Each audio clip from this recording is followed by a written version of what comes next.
As Commander-in-Chief, I have determined that it is in our vital national interest to send an additional 30,000 U.S. troops to Afghanistan.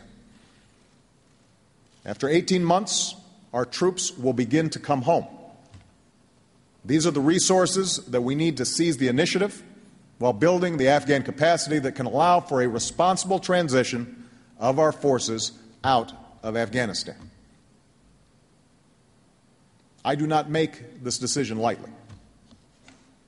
I opposed the war in Iraq precisely because I believe that we must exercise restraint in the use of military force and always consider the long-term consequences of our actions.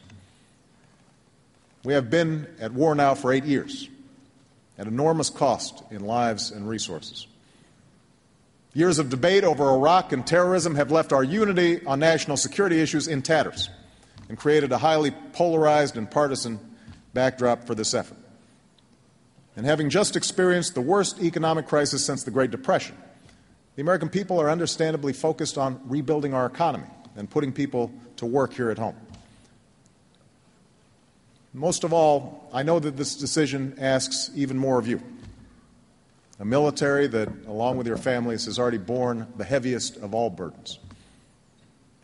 As President, I have signed a letter of condolence to the family of each American who gives their life in these wars. I have read the letters from the parents and spouses of those who deployed. I visited our courageous wounded warriors at Walter Reed.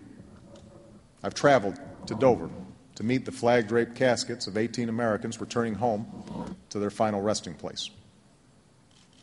I see firsthand the terrible wages of war. If I did not think that the security of the United States and the safety of the American people were at stake in Afghanistan, I would gladly order every single one of our troops home tomorrow. So no, I do not make this decision lightly.